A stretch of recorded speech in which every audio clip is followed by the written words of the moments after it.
Kabanata 1831 hanggang 1840. Kabanata 1831 ang kinabukasan ng kaharian ng transit. Sige. Pero wala akong karne sa bahay. Magaan na ngumiti si Bella Hart. Si Hyuzok ay tapat at cute, minsan ay nakakatuwa siya, at gustong-gusto niya ang dalawang batang ito. Sa katunayan, sa paningin niya, sina Hyuzok at Rene Brennan ay parehong mga bata. Marahil ay naranasan na nila ang hindi mabilang na mga panahon, ngunit kung ikukumpara sa kanya, kay Bella Hart, talagang hindi sila nagmula sa iisang panahon. May karne si Big Bull dito. Humajijek si Hyuzok, at parang gumagawa ng mahika, bigla siyang nakagawa ng isang piraso ng hilaw na karne. Hindi na nag-alala ang tatlo tungkol sa sira-sirang bahay at pumunta na lamang sa bahay ni Bella Hart. Gayunpaman, habang papalapit sila sa pintuan ni Bella Hart, isang figure ang lumitaw sa kanto ng kalye. Mula sa malayo, ang lalaki ay tila luma na, nakasuot ng fur coat at brocade robe. Matatag ang kanyang paglalakad at tila may malabong natural na aura, at kahit na malinaw na wala siyang anumang antas ng cultivation, agad na naramdaman ni na Big Bull at Rene na isa siyang eksperto at naramdaman ang kanyang pagiging kakaiba. Agad na natarante sina Big Bull at Rene, inakala nilang nandito rin ang taong ito para patayin sila. Hindi inaasahan, isang kakilala nila, si Bella Hart, ang bulalas at mabilis na tumakbo palapit. Hinawakan ni Bella Hart ang kamay ng lalaki at saka tinulungang tanggalin ang hamog na nagyelo sa mukha nito. Tandaan, tag-araw noon dito, napakainit, pero ang mukha at balbas ng lalaki ay natatakpan ng hamog na nagyelo at nyebe, na halatang wala sa lugar. Hindi maintindihan ni na Big Bull at Rene kung bakit. Maaari kayang asawa iyon ng kapatid ni Bella. Tanong ni Rene na may pagtataka. Hindi siya makikipaghawak ng kamay kung hindi ang asawa niya. May iba ka bang pwedeng hawak ang kamay bukod sa akin? Napatawa ng nakakaloko si Hyuzok. Ikaw lang ang matalino. Siniko ni Rene si Hyuzok gamit ang isang daliri at saka nagmadali ring lumapit. Nang mga sandaling iyon, inakay na ni Bella Hart ang lalaki palapit. Wala na ang hamog na nagyelo sa mukha nito, ngunit hindi naman ganoon katangkad o kalaki ang pangangatawan ng lalaki, hindi tulad ni Big Bull, na maitim at malakas, ang lalaking ito ay maputi ang balat at meslan. Big Bull, Mia. Ito ang asawa ko, ang pangalan niya ay Demi Garrett. Kakauwi lang niya galing sa pagkawala.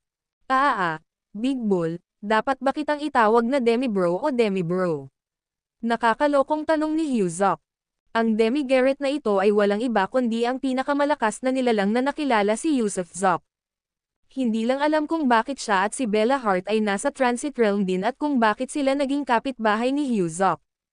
Tiningnan ni Demi Garrett ang kilos ni Hyuzok, na wala nang masabi dahil ibang-iba ang batang ito sa kanyang ama, na tuso at matalino, halos isang mahusay na henyo. Bagamat maaaring matalino rin si Hyuzok, masyado lang siyang tapat. Ang mag-ama ay dalawang magkaibang sukdulan.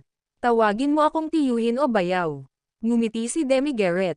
Bakit? Bakit? Si Bella ang kasintahan ko, at ikaw ang bayaw ko, bakit kita tatawaging tiyuhin? Sigaw ni Big Bull, na may galit na nararamdaman. Hinailan ng malakas ni Rene si Big Bull. Sige, tawagin mo na lang akong Kuya Demi. Mas matanda ako sa iyo, sabi ni Demi Garrett. Hindi maintindihan ang sinasabi ng batang ito, dahil kung hindi mo ipapaliwanag ng malinaw, hindi maiintindihan ng batang ito. Sige, mag-usap tayo sa loob. Hinailan ni Bella Hart si Demi Garrett, senyales na bumalik na sa loob. Ate Bella, bayaw, huwag mong isipin si Big Bull, siya, itinuro ni Rene ang ulo niya, ipinahihiwatig na may mali sa kanya, huwag mo siyang gayahin. Tinawag niya si Bella Hart na kapatid, pero iginiit ni Big Bull na tawagin ang nakababata niyang kapatid, hindi niya ito matanggap. Dahil sinabi ni Big Bull na meslan siya at mukhang bata, paano siya matatawag na kapatid? Kaya naman nawalan din ng imak si Rene, pero si Big Bull iyon, sa totoo lang ay malamaya. Ayos lang, kilala ko na siya. Umiling si Bella Hart na may mapait na ngiti. Babalik muna kami ni Big Bull. Kakabalik lang ni Bayaw, malamang may pag-uusapan kayo. Maglilinis tayo ng bahay. Walang pakialam si Big Bull sa mga sosyal na konbensyon, pero naiintindihan ni Rene. Dahil bumalik na ang lalaki pagkatapos ng maraming taon, Marami silang dapat pag-usapan at gawin, kaya kung susundan niya ito ni Big Bull, magiging masyadong walang konsiderasyon iyon.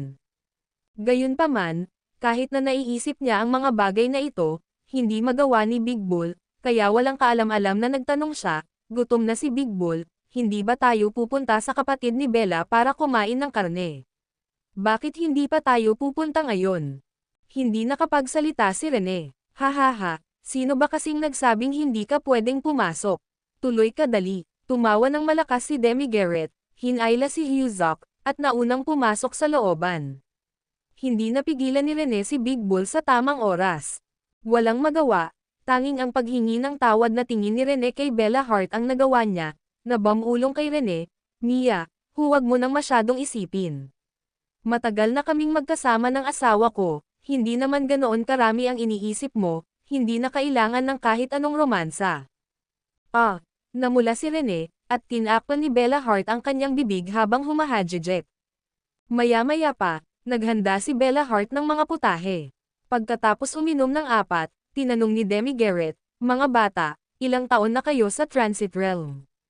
Maraming taon, nakalimutan na ni Big Bull. Haha, habang nagbabago ang Heavenly Dawn ng Transit Realm, nagbabago rin ang kapalaran, kaya sa hinaharap, maraming eksperto ang lilito doon. Siyempre, ang kinabukasan ng Transit Realm ay lubhang mapanganib din, posible na gumuho ang mundong ito. Demi bro, bakit mo tinatakot si Big Bull? Paano mo nalaman ang lahat ng ito? Malakas na tanong ni Hyuzok. Narinig ko. Tumawa si Demi Garrett. Matapos ang maraming taon na pagkawala, marami akong narinig. Anong klaseng mga bagay yan? Gustong-gusto ni Big Bull na marinig ang chismis ng iba, nakakatuwa talaga. Hindi ito chismis, sabi ni Demi Garrett, nabalitaan ko na malapit na raw, 2 superpower ang makakarating sa kanilang huling labanan sa Transit Realm. Nabalitaan ko rin na maraming Downlord ang lilito sa Transit Realm. Nabalitaan ko rin na maaaring pag-isahin ng isang tao ang Transit Realm, at maging isang dakilang imperyo. Hindi kaya. Maraming tao ang nagiging Downlords. Imposible iyon, at sino ang gustong lumaban dito? Bakit naman babagsak ang Transit Realm, at sino ang gustong pag-isahin ito? Imposible, di ba? Sa mundong ito, lahat ay posible, kaya ang kinabukasan ng Transit Realm ay magiging ang pinakamagulong sa lahat ng realm.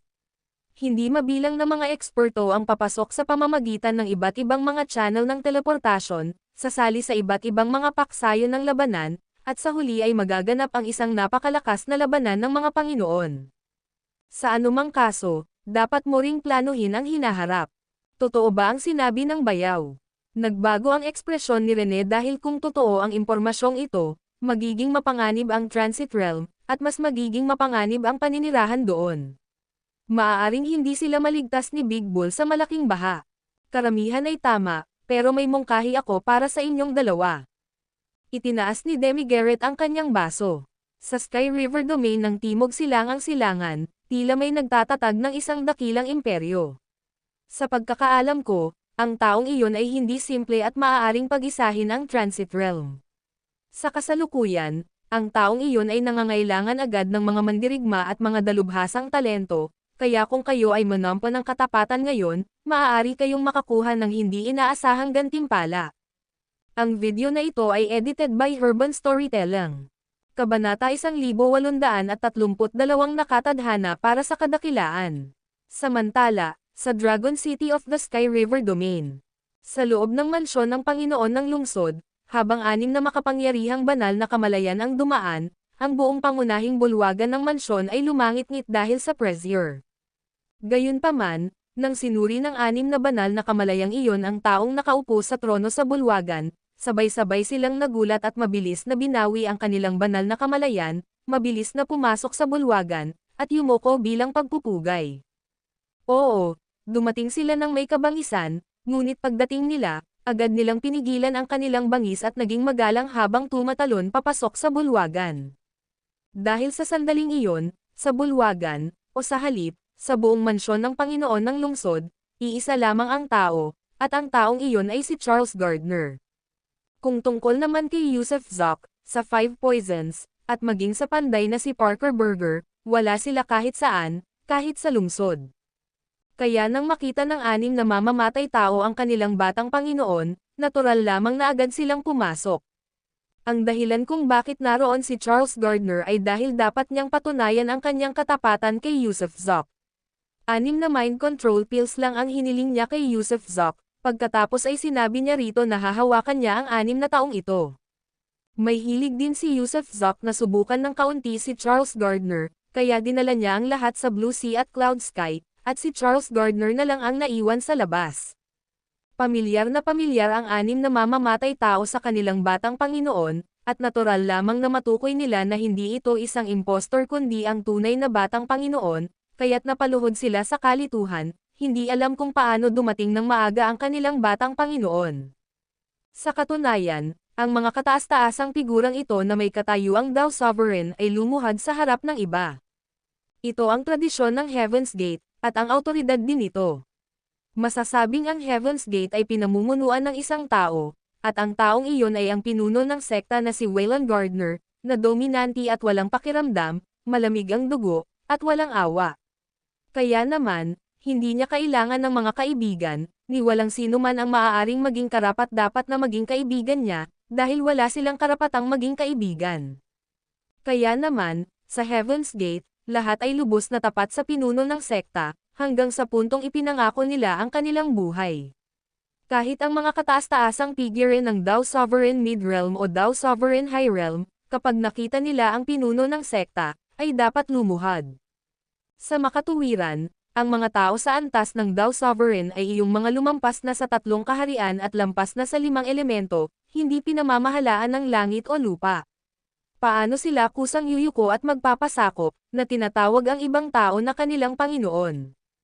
Ngunit sa loob ng Heaven's Gate, ito ang tuntunin, at maging sa 7 superpower ng 7 domains, ito ang tuntunin, dahil ang mga Dao Sovereign sa mga ganitong superpower ay kadalasang nililinang ng sect leader. Nakakamit nila ang katayuang Dao Sovereign sa pamamagitan ng pagdepende sa mga sect leader, sect masters, o clan leader ng kataas-taasang Dao Sovereign Realm. Kaya naman, kailangan silang lumuhad sa harap ng pinuno ng sekta, at gayon din sa harap ng batang Panginoon. Siyempre, isa pang dahilan ay ang bawat puwersa ay may mga paraan upang kontrolin ang mga Dao Sovereign na ito, kung hindi, sila ay lampas sa kontrol, napakalakas. Kung tinulungan mo siyang maging isang Dao Sovereign at sa huli, hindi siya nakinig sa iyo, ni naging tapat sa iyo, hindi ba't mawawala ng saysay ang lahat ng ito? Para makontrol ang mga Dao Sovereign na ito, maraming paraan. Halimbawa, ang Heaven's Gate ay kinokontrol gamit ang mga spiritual ring. Ang tinatawag na singsing na espiritual ay isang uri ng ginintoang singsing na nakatanim ng malalim sa kaluluwa ng isang tao. Ang ginintoang singsing na ito ay hindi masisira ng tubig o apoy, at ito ay puno ng mga orasayon na hindi mo ito maaalis sa iyong kaluluwa. Sa pamamagitan lamang ng isang orasayon, mas gugustuhin mo pang mamatay kaysa mabuhay. Ang pinuno ng sekta na si Wayland Gardner ng Heaven's Gate ay madalas na nananatili sa pag-iisa, minsan ay sa loob ng daan-daan o milyon-milyong taon, kaya ang batang Panginoon ay may hawak na mga orasayon na kumokontrol sa mga Dao Sovereign na ito. Kung hindi, kung walang gaanong kapangyarihan o awtoridad, paano makikinig ang ibang mga Dao Sovereign sa batang Panginoon? Tiwala si Charles Gardner na mapapanatag niya si Yusuf Zoc dahil kaya nga niyang pasiglahin ang 6 na dakilang mamamatay tao na Dao Sovereigns at masunuring inumin ang mind control pill. Gayunpaman, pagkatapos uminom ng mind control pill, ito ay magiging sanhi ng pagsasalungat sa spiritual ring, kung saan ang kaluluwa ng isang tao ay kokontrolan ng 2 individual, na haantong sa kaguluhan. Kaya naman, kailangan muna niyang tanggalin ang spiritual rings ng 6 na tao. Kayong 5, pigilan ninyo si Drake Wilcox para sa akin, kailangan kong tanggalin ang spiritual ring sa kaluluwa niya. Utos ni Charles Gardner na labis na ikinagulat ng 6 na magagaling na mamamatay tao bago pa man sila makapagsalita. Pindutin mo si Drake Wilcox at tanggalin ang spiritual ring sa kaluluwa niya. Anong nangyayari? Alam nila na ang pagtanggal ng espiritual na singsing ni Drake Wilcox ay gagawin siyang isang malayang tao. Kahit si Drake Wilcox ay medyo natigilan, mabuti na lang natanggalin ang spiritual ring, isang bagay na inaasam-asam niya, pero bakit niya pipigilan ang sarili? Naguguluhan siya, pati na rin ang iba. Ngunit ang 6 ay sumunod pa rin sa mga utos ng may pag-aalinlangan, 5 tao ang may hawak sa hindi gumagalaw na si Drake Wilcox. Pagkatapos ay humakbang si Charles Gardner sa harap ni Drake Wilcox at nang iturong niya, kumislap ang simbolo sa noo ni Drake Wilcox, at isang hugis singsing na gintong singsing ang lumitaw sa kamay ni Charles Gardner. Gayunpaman, bago pa man makapagdiwang si Drake Wilcox, naramdaman niya ang paglalagay ng Young Master ng elixir sa kanyang bibig. Ang elixir ay naging malabo na singaw pagkainom, nang hindi na kailangang lunukan, at pagkatapos ay naramdaman niya ang kanyang kaluluwa na nakakonekta sa kaluluwa ng ibang tao. Sa puntong ito, sa wakas ay naunawaan na ng iba ang ginagawa ng Batang Panginoon. Tinanggap nga ng Batang Panginoon ang singsing na espiritual ngunit pinakain din siya ng tableta na dapat kumokontrol sa kaluluwa, na nangangahulugang magkaibang pangalan, magkaparehong asensya. Huwag kang lumaban. Pagkatapos mong marating ang High Realm, ang kaluluwang konektado sa iyo ay automatikong matatanggal, kaya tinutulungan kita. Pagsisinungaling ni Charles Gardner para maibsan ang kanilang pag-aalala. Nang marinig ito, nagliwanag ang mga mata ni Drake Wilcox, iniisip na maaaring maganda ang kahihinatnan nito. Matapos tanggalin ang spiritual ring ni Drake Wilcox at ibigay ang tableta, agad na ginamit ni Charles Gardner ang parehong paraan sa 5 pang iba, na hindi rin lumaban. Tunay ngang tuso ang Batang Panginoong ito, habang tinatanggal ang spiritual ring ng isa, pinigilan ka ng 5 Panginoong iba pa, kaya hindi ka makatakas at agad mong mainom ang elixir na natutunaw kapag dumampi na ito sa bibig. Kaya, sa pamamagitan ng paghihimagsik na ito ng Batang Panginoong Charles Gardner, si Yusuf Zoc ay nakakuha ng 5 nangungunang amo. Kuwait. Samantala, habang abala si Yusuf Zoc sa pagtatayo ng imperyo, sa lungsod ng Huayan ng Yellowstone Domain, palihim na lumabas si Hugh Zoc at ang kanyang asawa mula sa lungsod ng Huayan. Mahal ko, sa tingin mo ba mapagkakatiwalaan ang sinabi ng taong nagngangalang Demi? 3 bahagi ang totoo, 7 bahagi ang mali, walang pakialam na sagot ni Rene Brennan. Kaya aasa ba talaga tayo sa tinatawag na Emperor na nasa Sky River Domain? Hindi. Umiling si Rene Brennan at malamig na tumawa, gusto rin ng asawa ko na maging emperador, bakit pa siya magiging ministro ng iba? Nako, ayaw maging emperador ni Big Bull. Pero saan tayo dapat pumunta? Hindi na lugar na matutuluyan ang lungsod ng Huayan, at hindi tayo mapoprotektahan ni Bella Hart magpakailanman, kaya pumunta na tayo sa lungsod na lumilipas. Pupunta sa Transient City. Magulo raw doon, puno ng mga eksperto kung saan-saan. Paano magiging talento ang isang tao kung hindi niya hinahasa ang sarili niya? Pupunta tayo sa Transient City at sasakupan ang mundo. Sige, nakikinig si Big Bull sa'yo, hehe. Natatawang humajejek si Hugh Zoc. Tayo na, mahal ko, sabi ni Rene Brennan, at ang dalawa ay naghawak kamay at naglaho sa kalangitan sa gabi. Sa oras na ito, sa maliit na patio ni Bella Hart, ikinumpas ni Demi Garrett ang kanyang kamay upang isara ang asol na ilaw sa harap niya, matapos masaksihan ang ekspresyon at pag-uusap ni Hugh Zoc at Rene Brennan. Ang dalawang walang kwentang batang ito, umiling si Demi Garrett habang nakangiti ng mapait, wala silang tiwala sa akin. Haha, hindi simpleng tao lang yan si Rene Brennan, at si Hugh Zoc ay matalino sa kabila ng kanyang pagiging simple. Tiyak na makakamit ng dalawang ito ang kadakilaan sa hinaharap. Paano naging ordinaryo ang anak nila? Sige, dapat na nating planuhin ang mga bagay-bagay ngayon. Ang video na ito ay edited by Urban Storytelling. Kabanata 1833 ang patakaran ng lobo at tigre. Dahil naroon si Charles Gardner, ang batang Panginoon ng Sektong Cheni, hindi na nanawagan ang Sektong Cheni para sa pagkamatay ni Yusuf Zoc sa lungsod ng Wulang, at sina Yusuf Zoc at Parker Berger ay pumasok sa isang mabilis na yugto ng pag-unlad. Pagkalipas ng 3 araw, natapos ang pormasayon ng depensa ng Wulang City. Sa mga salita ni Parker Berger, ito ang National Protection Array. Samantala, ang pagsasaayos ng mansyon ng City Lord ay halos natapos na rin.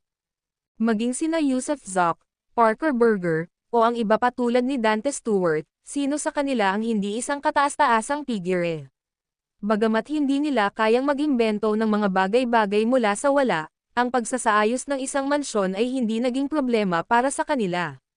Kaya, sa loob lamang ng 3 araw, isang kahangahangang palasyo ng Haring Jake ang naitayo, at ginanap ni Yusuf Zok ang unang pagpupulong ng kanyang organisasyong Grassroots.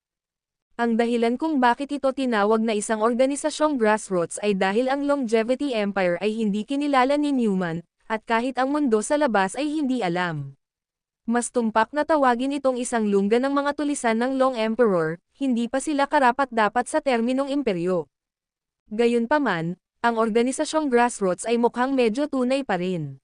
Ang nagtatag na emperador ng Longevity Empire ay si Yusuf Zok, ang punong ministro ay si Parker Burger, kasama si Dante Stewart bilang ministro ng panitikan at si Bjorn Dixon bilang ministro ng militar.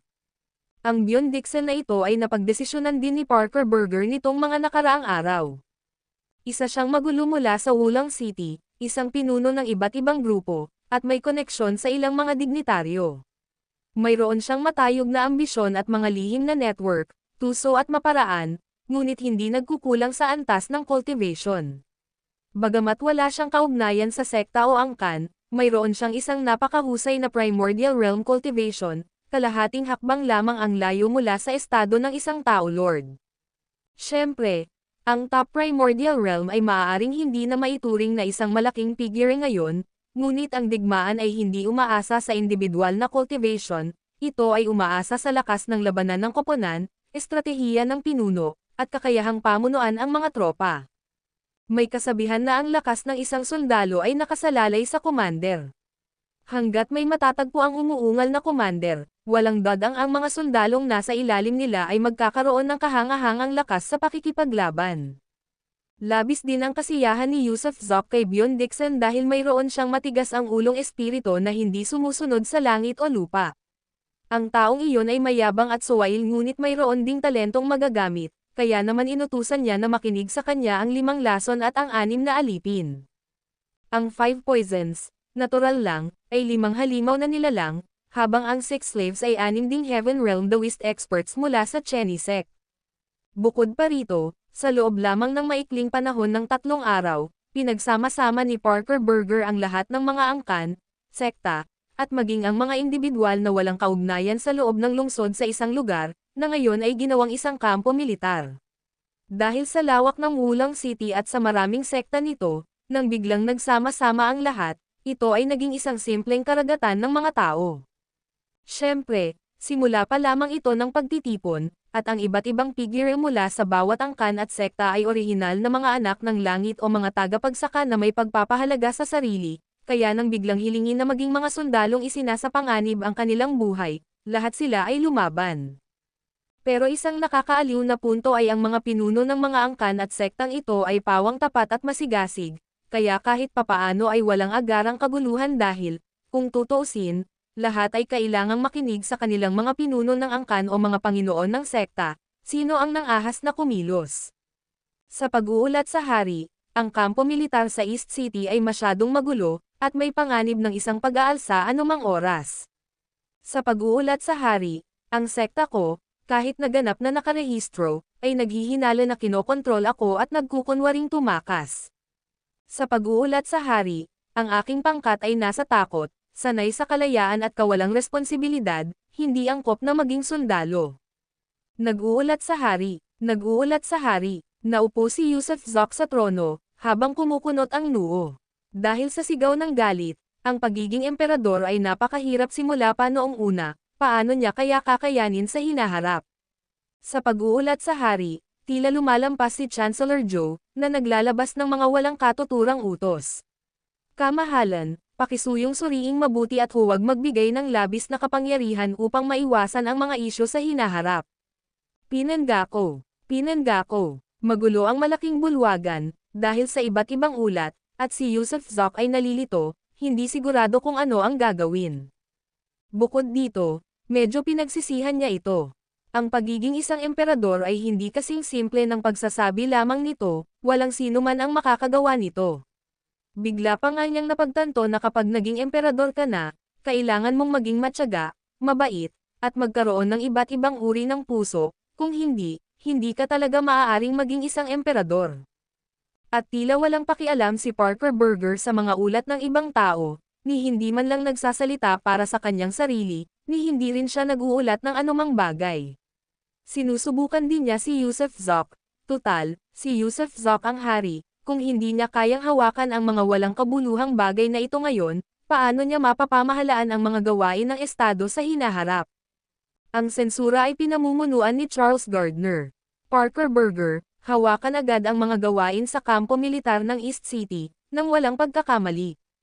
Ang imperyo ay kakatatag pa lamang, umaasa ako na ang lahat ay magtutulungan ng may iisang puso. Pagkatapos magsalita ng ilang salita, pinauwi na ni Yusuf Zok ang asembleya, ngunit pinanatili niya si Parker Burger. Kamahalan, kailangan nating ipatupad ang isang patakaran ng insentibo sa susunod, at kapag naglalabas din ng patakaran ng insentibo, dapat din nating agad na palawakin. Hanggat ang lahat ay nakikibahagi sa labanan at pinamamahalaan ng patakaran ng insentibo, sa paglipas ng panahon, mabubuo ang kaayusan. Kung hindi, hindi maaaring mangyari ang epektibong integrasyon. Paano magbigay ng insentibo? Tanong ni Yusuf Zok bilang tugon. Para sa ating mga magsasaka, ang focus ay nasa antas ng paglilinang. Gayunpaman, kung gagabayan natin sila patungo sa landas ng kapangyarihan at kadakilaan, maaari pa rin itong maging mapagpasyahan. Kaya, sa panahong iyon, hanggat ang mga gantimpala ay ibinibigay batay sa bilang ng mga kaaway na napatay o iba't ibang merito, una ang gantimpala sa antas ng paglilinang, pangalawa ang gantimpala sa mga opisyal na ranggo, maglilingkod sila ng tapat. Total, ang kayamanan at karangalan ay hindi sumasalungat sa makapangyarihang paglilinang.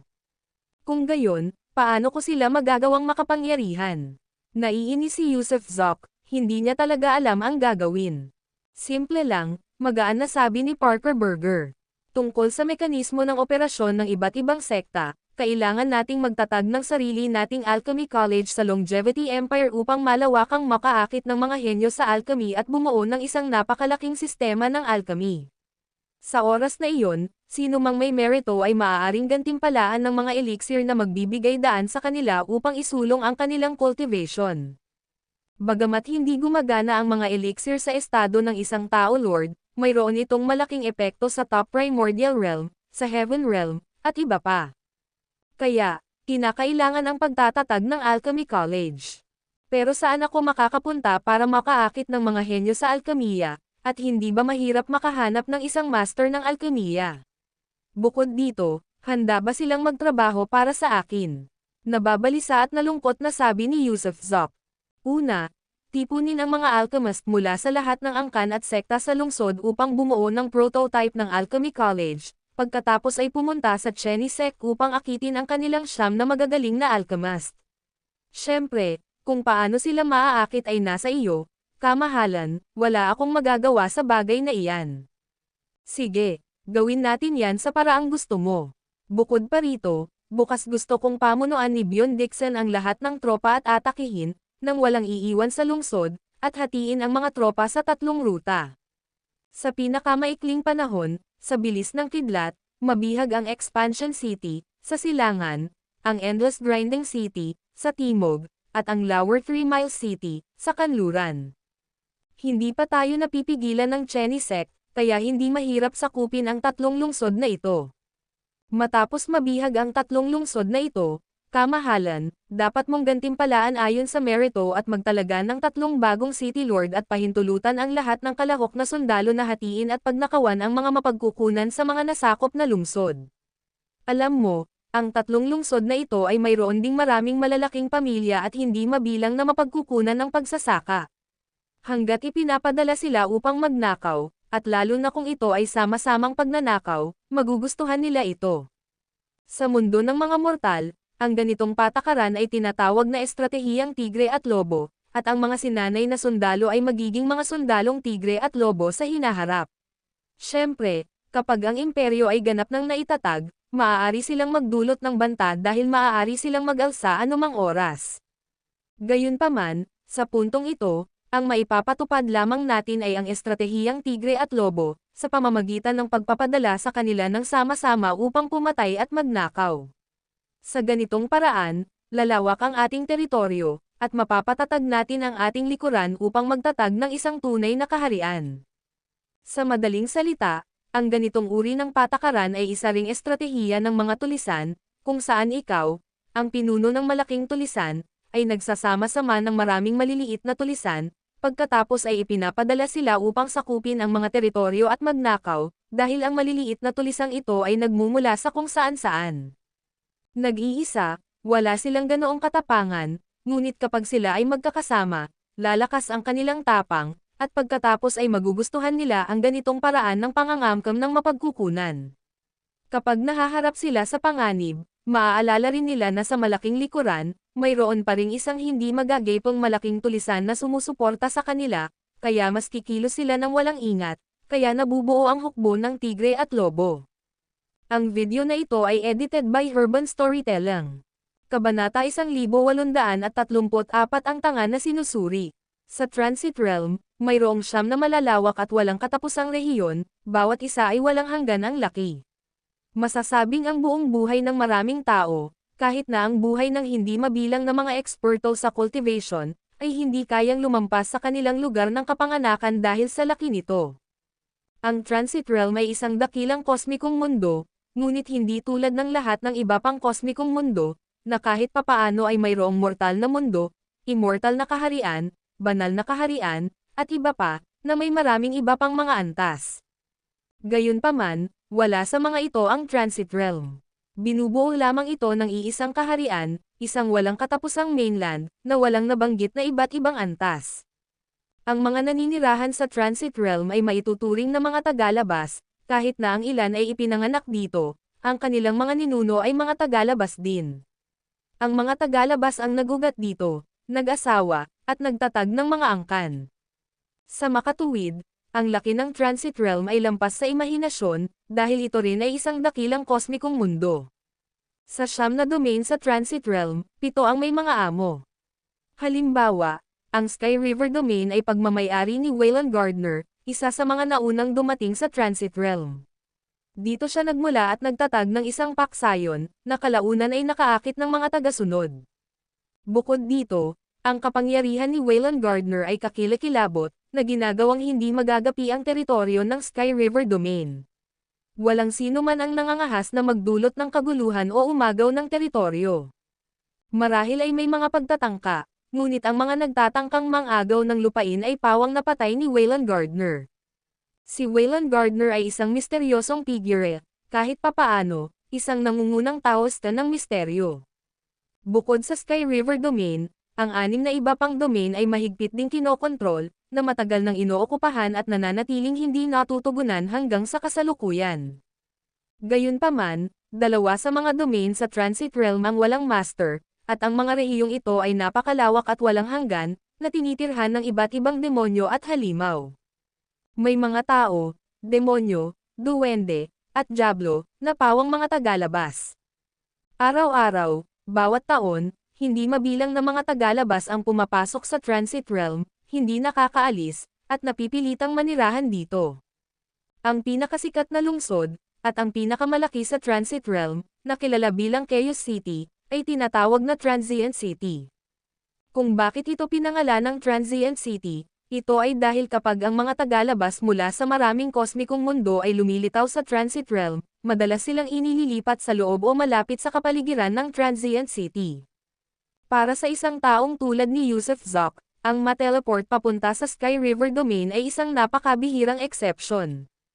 Bukod dito, ang Transient City ay nagho-host ng isang napakalaking pormasayon ng teleportasyon, na patuloy na naghahatid ng mga tao araw-araw.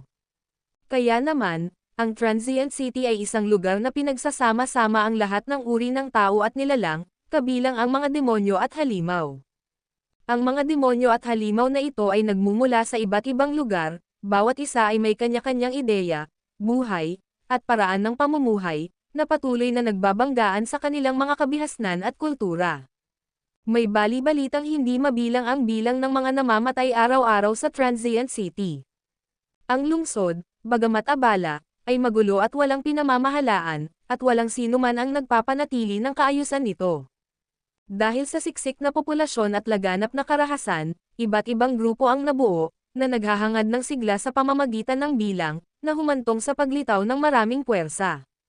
Kabilang sa mga ito, ang ilang matagal nang itinatag na paksayon ay kasangkot. Kuwait, 10 araw matapos itatag ni Yusuf Zoc ang kanyang bansa sa Sky River Domain at simulang sakupin ang mga kalapit na lungsod, iba't ibang tsismis ang nagsimulang kumalat, na umabot sa Transient City at iba pang mga rehiyon. Sa Transient City, mayroong isang super organization na tinatawag na Heavenly Pavilion, na unang binuo ng 7 tagalabas mula sa iba't ibang mundo, na lumaki at naging isang kakilakilabot na puwersa. Masasabing ang kapangyarihan ng Heavenly Pavilion ay hindi mas mababa kaysa sa Cheni sect ni Waylon Gardner sa Sky River Domain. Sa sandaling ito, sa pinakamataas na palapag ng Cloud Tower, ang 7 nagtatag na elder ng Heavenly Pavilion ay nakaupo sa paligid ng isang bilog na mesa, umiinom ng banal na tsa sa isang silid na nagpapakita ng kagandahan. Sa 7 ito, ang pinakamahina ay may antas ng cultivation ng Advanced Daoist Lord, at isa ang nakarating sa pinakamataas na antas ng Daoist Lord. Ang taong ito ay ang Pavilion Master, si Shadian Guang. Kapatid, narinig mo na ba ang nangyari sa Sky River Domain? Talagang matapang. Talaga, nangangahas na sakupin ang mga lungsod at lupain sa Sky River Domain. Hindi ang pangangamkam ng lupa ang pinakamahalagang bagay, ang tunay na nakababahala ay ang layuning magtatag ng isang Kingdom Empire. Nakakatakot at napakapangahas niyan. Haha, bagong senaryo yan. Pero bakit walang ginagawang aksyon ang Cheni sect? Hindi nakialam ang matandang si Waylon. Hindi naman sa walang intervention. Nabalitaan kong mahigit 70,000 taon na siyang nag-iisa, at maaaring wala siyang pakialam na pangasiwaan ang mga ganoong bagay. Pinag-usapan ng 7 matatanda ng Cloud Tower ang mga nakakatuwang pangyayari sa Sky River Domain, isang taong may katangahang sumisigaw para magtatag ng isang bansa, at walang ibang pinili kundi ang Sky River Domain. Maaaring hindi alam ng iba ang kilabot na nararamdaman ni Waylon Gardner sa Sky River Domain, ngunit alam naman nila. Si Waylon Gardner ay naging isang nangungunang Daoist Lord ilang panahon na ang nakalilipas, kasama ang isang pangkat ng mga makapangyarihang Daoist Lord sa ilalim niya. Si Waylon Gardner ay isang sinaunang halimaw. Sa buong Transit Realm, si Waylon Gardner ay kabilang sa nangungunang 10 individual na kapangyarihan, kaya naman ang kanyang Sky River Domain ay isang hindi matatalo na kuta. Sino ang mangangahas na kumilos ng walang ingat? Ngunit, ngayon ay isang, walang sino man, ang lumilitaw, na naglalayong maging emperador at sakupin ang Sky River Domain. Saan nagmula ang, walang sino man, na ito?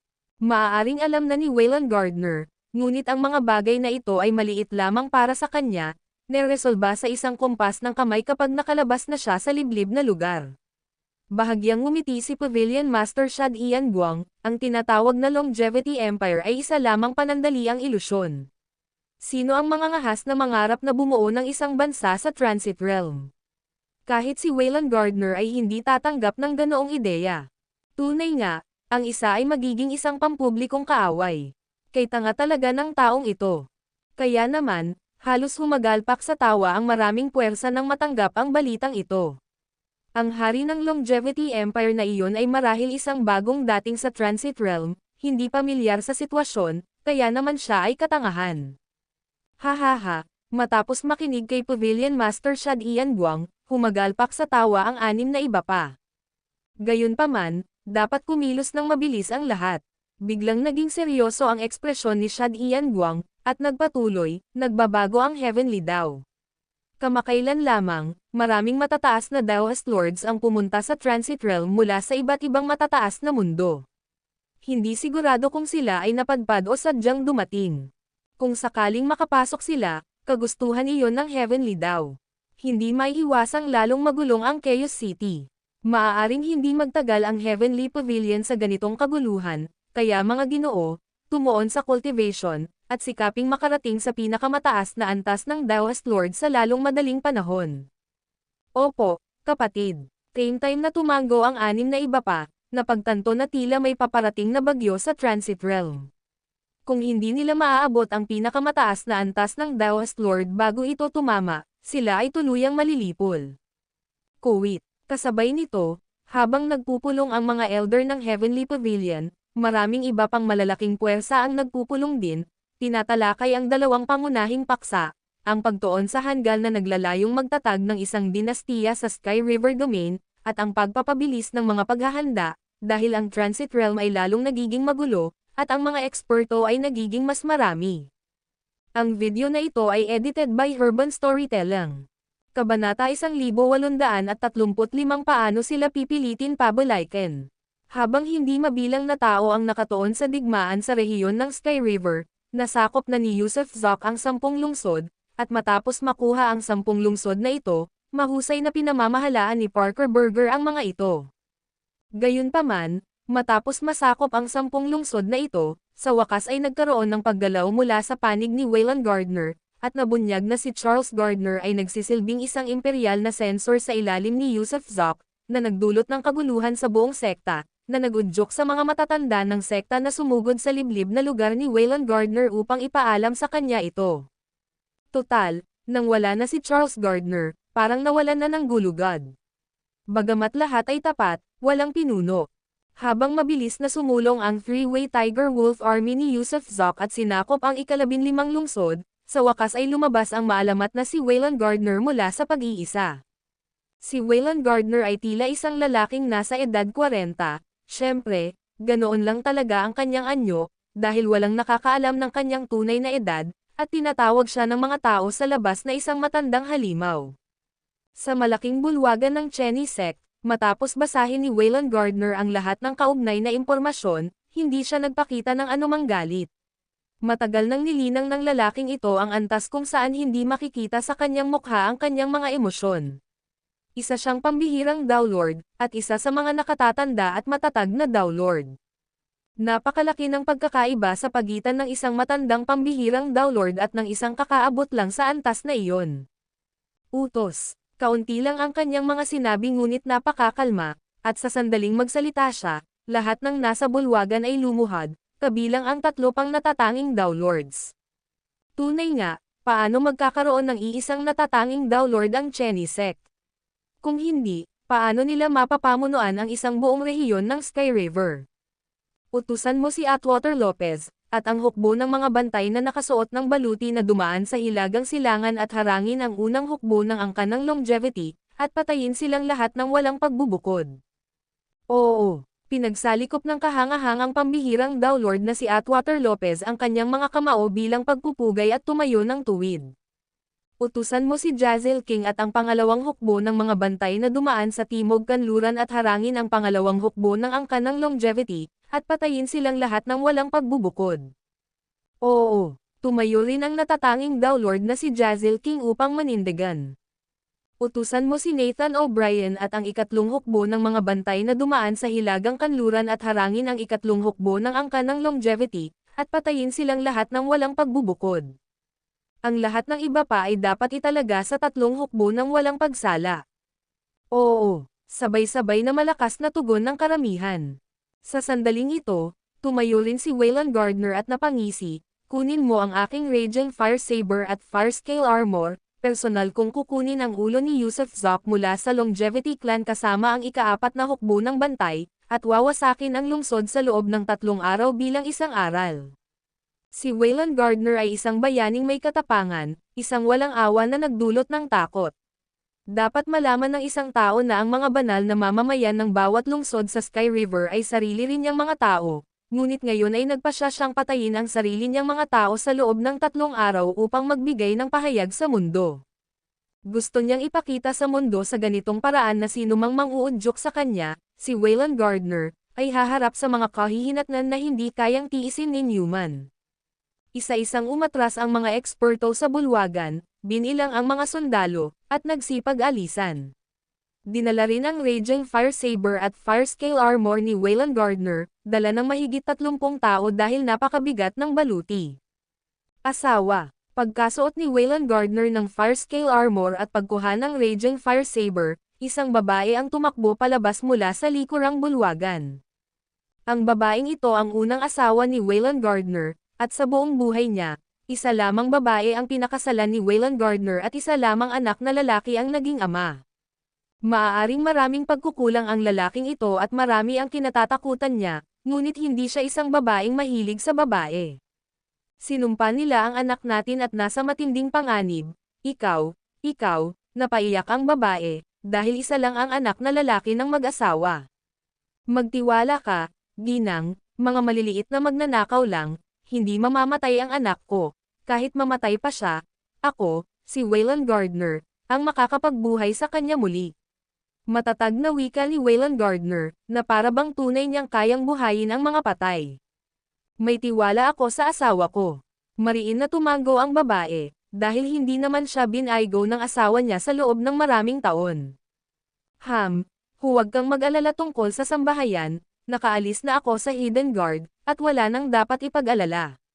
Pagkatapos niyang magsalita, nilisan ni Waylon Gardner ang bulwagan kasama ang ilang malalapit na katulong. Ang ikatlong hukbo ng bantay ng Cheney Sect ay bahagi ng pang-apat na antas ng depensa, na may maraming miyembro ngunit mababa ang antas ng cultivation. Ang pinakamataas ay ang unang hukbo ng bantay, habang ang ikatlong bantay ay nasa pang-apat lamang na ranggo. Gayunpaman, ang dahilan ng pagsasama ng ikatlong gwardya ay bilang isang formalidad, upang sanayin ang mga taong ito ng isang beses, dahil ang kanyang presensya lamang, si Waylon Gardner, ay katumbas ng 1,000,000 sundalo. Sumakay na. Walang mabulisisayon bago ang labanan dahil hindi naman ito kailangan, natatanaw na ang tagumpay kahit gaano pa sila lumaban, at hindi isang opsyon ang pagkabigo. Kuwait. Samantala, habang gumagalaw ang Cheney Sect, ang iba't ibang puwersa at tauhan ng Transit Realm ay mahigpit na nagbabantay, dahil ang ganitong uri ng pangyayari ay isang pambihirang pangyayari sa loob ng 1,000,000. Nakakaintriga ang mga bagay kung paano mamamatay ang isang taong nangangarap na maging emperador at kung gaano katagal bago maayos ni Waylon Gardner ang kaguluhan sa Sky River region. Siyempre, nakatanggap din si Yusuf Zoc ng kaugnay na impormasyon at tinawag sina Parker Berger, Ching Qiuluo, at Charles Gardner na tumayo sa paligid ng Sand Table sa Palace Hall.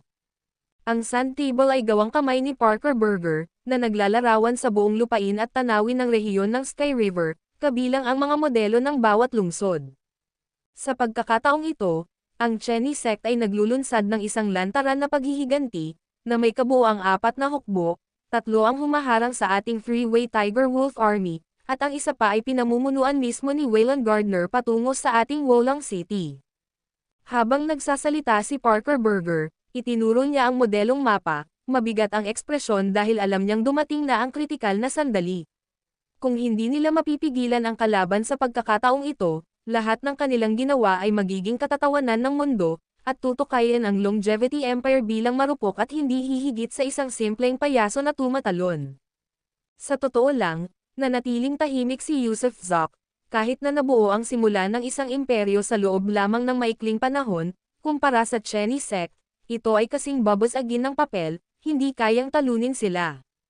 Sa puntong ito, nagpatuloy si Parker Berger, ang 3 hukbo ay naglalaman ng mga natatanging Dowlord at maraming iba pang Dowlord, kaya kung sakaling makasagupa ang mga hukbong iyon sa atin, ang ating mga pangunahing commander ay agad na pupugutan ng ulo, at ang ating mga puwersa ay papatayin.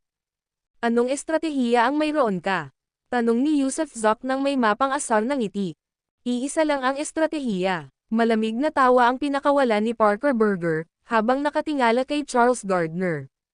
Basang-basa ng pawis ang noo ni Charles Gardner, alam niyang nasa dulo na siya ng kanyang buhay. Siya ang ating pinakamahusay na trahedya.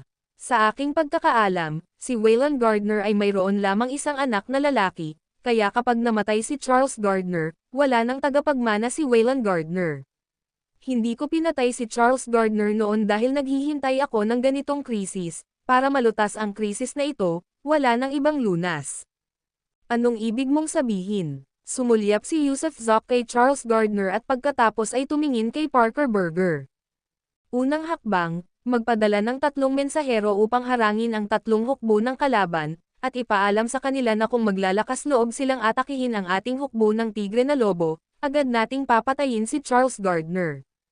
Sa ganitong paraan, maaaring mag-alinlangan ang 3 hukbo, bagamat sinusunod nila ang mga utos ni Waylon Gardner, hindi nila kayang isugal ang buhay ni Charles Gardner dahil sa kanilang pagsalakay, kaya kahit na makasalubong nila ang Tiger Wolf Army, hindi sila agad seselekay. Matinong pagsusuri, ano ang susunod? Tumango si Yusuf Zoc bilang pagsang-ayon. Susunod, kailangan nating harapin si Waylon Gardner ng maagap, ang aking proteksyon na pormasayon ay maaaring hindi niya madaling masira, kahit man lang hindi agad-agad, na magbibigay daan sa atin na makarating sa tarangkahan ng lungsod at gamitin ang buhay ni Charles Gardner upang pigilan siya, na magiging dahilan upang si Waylon Gardner ay walang magawa. Kaya ano ang huling estratehiya? Paano natin matatuboy o mapapatay si Waylon Gardner? Paano natin mapaurong ang kanilang hukbo? Tumingin si Yusuf Zoc kay Parker Burger ng may kuryosidad. Ang video na ito ay edited by Urban Storytelling. Kabanata 1836 na dumating na ang kanyang ama. Hindi natin tunay na mapipilit si Waylon Gardner na umatras, dahil wala sa atin ang nasa top primordial realm. Walang sino man ang maaaring kumalaban sa kanya. Sa makatuwid, maaari lamang natin siyang mag-atubiling kumilos ng agresibo laban sa atin.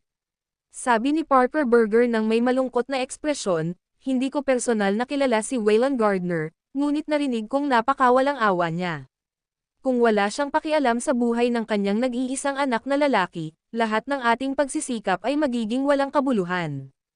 Gayunpaman, sa prinsipyo, ang pagpapalit ng 15 lungsod para sa buhay ng kanyang anak ay isang napakakumikitang kasunduan para sa kanya. Kaya kapag dumating ang panahon, wala tayong ibang magagawa kundi ang sumugal, ilagay siya sa pader ng lungsod, at sumugal sa kanyang buhay. Hindi, kamahalan, Chancellor Burger, ako. Gagawa ako ng paraan para mapa-address ng aking ama ang kanyang mga sundalo. Pakiusap, huwag mo akong patayin o pahirapan. Pinagpapawisan ng husto si Charles Gardner dahil naipit siya sa isang mapanganib na posisyon, dahil sa takot sa kamatayan. Ngunit hindi pa siya handang mamatay. Anong paraan ang mayroon ka para mapa-address ang iyong ama? Bahagyang ngumiti si Yusuf Zoc. Sa totoo lang, hindi niya kinatatakutan si Waylon Gardner, ang inaalala lang niya ay baka masira ng hukbo ni Waylon ang kanyang bagong tatag na kaharian. Dapat malaman ng isang tao na sa ilalim ng paningin ng Celestial Beast King, nagawa niyang patayin ang matandang pagong, si Tyson Austin, na nasa top primordial realm din. Kung makikipag-assassin siya, maaaring mapatay din niya si Waylon Gardner. Pero kapag namatay si Waylon Gardner, tiyak na gagantay ng may kabaliwan ang kanyang natitirang puwersa. Sa oras na iyon, imposibleng mapatay niya ang lahat. Hayaan mong mag-isip ako. Sa sobrang pagkabalisa ni Charles Gardner, namula ang kanyang mga mata, nahaharap sa isang problema, dahil malinaw niyang naunawaan ang nakakatakot na kapangyarihan ng kanyang ama. Tama na, hindi mo na kailangang mag-isip pa. Biglang ikinumpas ni Yusuf Zoc ang kanyang kamay at tumingin kay Parker Burger, sabay sabing, gamitin mo ang dati mong plano. Una, ipadala ang mensahe sa three-way army ng Cheney sect, para hindi sila maglakas loob na umatake. Kapag dumating na si Waylon Gardner, personal ko siyang makikilala. Ano? Agad na nagulat sina Parker Burger at Fall of 8,000 Autumns, pati na rin si Charles Gardner. Malinaw nilang alam ang antas ng cultivation ni Yusuf Zoc, na nasa top primordial realm lamang, marahil ay may kasamang lumilipad na kayamanan. Ngunit kumpara sa kaharian ni Waylon Gardner, napakalayo niya, at sa isang engkwentro lang, malamang na mapatay siya ni Waylon Gardner, hindi ba? Si Parker Burger, nalilitong tumingin kay Yusuf Zoc at sinabing, hindi maaaring may mangyari sa iyo. Kung may mangyari, paano magpapatuloy ang Longevity Empire? Pero kailangan kong harapin ito ng personal. Matapang na sabi ni Yusuf Zoc, ang labanang ito ay nakatakdang maging laban ng aking tagumpay. Kailangan ko itong harapin ng mag-isa. Kapag nagtagumpay tayo, mabilis tayong lalawak, bubuo ng isang nagkakaisang puwersa sa teritoryo ng Sky River. Pagkatapos, walang sino man ang maglalakas loob na ituro ang kanilang mga daliri sa Longevity Empire, at gayon din. Biglang tumigil sa pagsasalita si Yusuf Zoc sa puntong ito. Dahil gusto niyang malaman ng mundo na ang pangalan niya ay Yusuf Zoc, at kapag nalaman na rin ng mundo, hahanapin siya ng mga kamag-anak at kaibigan niya. May tiwala ba kayo sa inyong kamahalan? Hindi makapaniwala sina Parker Burger at Fall of 8,000 Autumns. Nakapatay na ako ng isang eksperto sa top primordial realm dati, at ang depensa ng ekspertong iyon ang pinakamagaling sa buong mundo. Naniniwala akong ang depensa ni Waylon Gardner ay hindi kasing lakas ng napatay ko. Natigilan silang tatlo, ang kanilang hari ay nakapatay na ng isang eksperto sa top primordial realm dati. Binuka ng tatlo ang kanilang mga bibig, pagkatapos ay huminga ng malalim. Hindi nakakapagtaka na nang ahas siyang magkaroon ng matapang na ideya ng pagtatatag ng isang bansa, hindi nakakapagtaka na kumilos siya ng walang ingat, hindi nakakapagtaka na nahuli niya si Charles Gardner ng kasing dali ng paghuli ng isang sisiw at dinala ito ng magdamag. Lumalabas na itinatago ng kanilang hari ang kanyang tunay na lakas. Tunay ngang itinatago ni Yusuf Zok ang kanyang tunay na lakas, dahil sa mundong ito, kahit ang Celestial Beast King ay hindi siya kayang patayin, kaya sino ang makakagawa? Malaki lang ang pagkakaiba sa pagitan ng mga kaharian, ngunit mayroon pa ring tunay na kapangyarihan. Higit sa lahat, mayroon siyang Hermit's Cloak, na kayang makaiwas sa lahat ng pagkakalantad. Dahil may tiwala ang kamahalan, mas malaki ang ating tsansa na manalo. Ngayon, ang kailangan na lang nating isaalang-alang ay ang sitwasyon pagkatapos matalo o mapatay si Waylon Gardner. Napuno ng pananabik si Parker Burger, dahil ang taong sinundan niya ay lumampas sa lahat ng inaasahan. Tama, iyan ang ikinababahala ko. Tumanggo si Yusuf Zok, kung mapatay ko si Waylon Gardner, at malaman ng kanyang three-way army ang tungkol sa kanyang pagkamatay, maaaring direkta nilang lamunin at lipulin ang aking three-way Tiger Wolf army. Sa oras na iyon, mayroon akong husay sa pakikipaglaban ngunit paano ko maisasagawa ang pag-iisa ng teritoryo ng Sky River? Nandito ako. Hanggat ako ang magiging pinuno ng sekta, makikinig sa akin ang sektang Cheney. Kung gayon, susuportahan ng lahat ang kamahalan. Agad na singit ni Charles Gardner. Sigurado ka bang makikinig sa iyo ang mga eksperto ng Cheney sect? Tanong ni Yusuf Zok na may pagtataka. Bueno, nahihiyang sabi ni Charles Gardner, may mga ayaw makinig sa akin, tulad ng 3 top primordial realms at 9 na Hideout Lords, ayaw nilang makinig. O sa halip, hindi naman sa ayaw nilang makinig, kundi dahil ang kanilang mga espiritual na singsing ay nasa aking ama. Tama, huminga ng malalim si Yusuf Zok, hindi mo makakamit ang tunay na konsolidasyon. O, pwede ba nating ipanumpa ang katapatan ng aking ama sa iyo? Nag-aalangan na mungkahi ni Charles Gardner, hanggat nangangako rin siya ng katapatan, magiging madali ang pag-iisa ng teritoryo ng Sky River, at ang tunay na Longevity Empire ay mabilis na babangon. Sigurado ka bang manganggako ng katapatan sa akin ang iyong ama? Nakangiting tanong ni Yusuf Zok. Bueno, sinugod mo siya, huwag mo lang siyang patayin. Saktan mo ng husto pero supulan mo, hanggat buhay pa siya.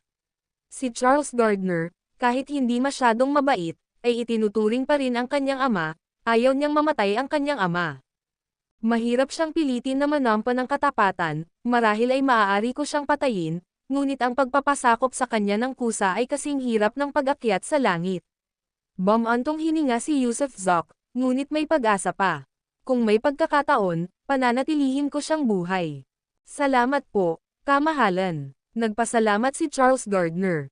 Sige, maghanda tayo ng mabilis, padalhan natin ng mabilis ang mga mensahero ng scout, at hihintayin natin si Waylon Gardner sa pader ng lungsod. Isa pa, kung sakaling mabaigaw ako, dapat tumakas ang lahat kung kaya ninyo.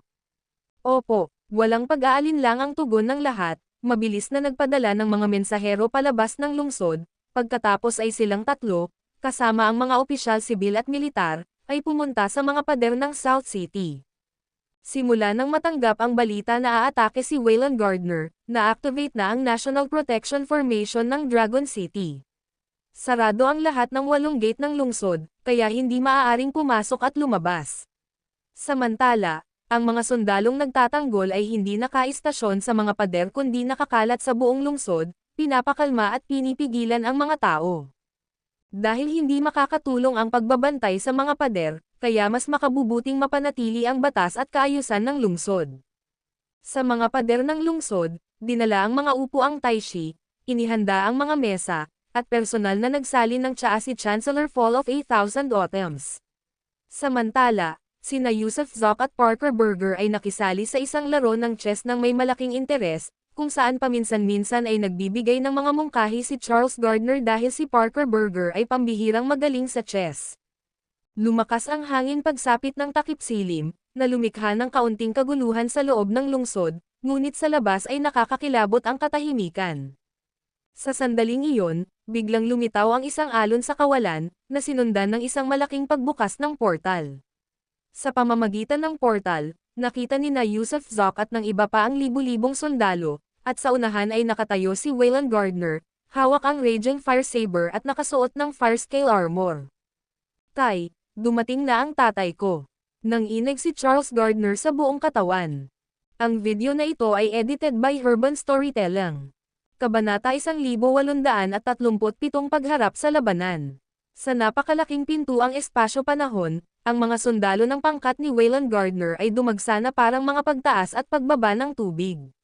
Di nagtagal, ang langit ay naging madilim at mapang-api, na tila hindi mabilang na mga kayeg ng mga langgam mula sa malayo, na lumikha ng isang kamangha-manghang tanawin.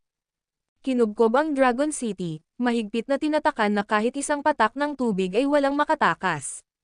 Patong-patong itong pinalibutan ng mababanggas na sundalo, at ang mga mamamayan ng lungsod ay natakot, gayon din ang mga opisyal mula sa Eternal Empire ni Zok. Si Wayland Gardner, isang sukdulang figure na matagal ng kabilang sa nangungunang siyam sa Transit Realm, ay sa wakas ay personal na dumating ngayon, sa hindi gaanong kilalang Dragon City na ito. Kahanga-hanga ang lalaking ito, hawak ang Raging Fire Saber na parang malaking talam ni Guan Yu. Nang itinaas ito sa ere, walang tigil na nagliliyab ang mga umiikot na apoy, na para bang nagkaroon ng kamalayan ang talam. At sa katunayan, ang talam ay tunay ngang nakabuo ng kamalayan.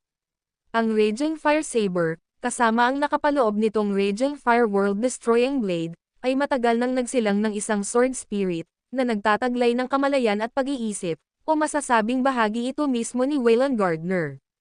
Gayun din, ang Fire Scale Armor ay ginawa mula sa balat ng sinaunang Divine Beast, ang Fire Kilin.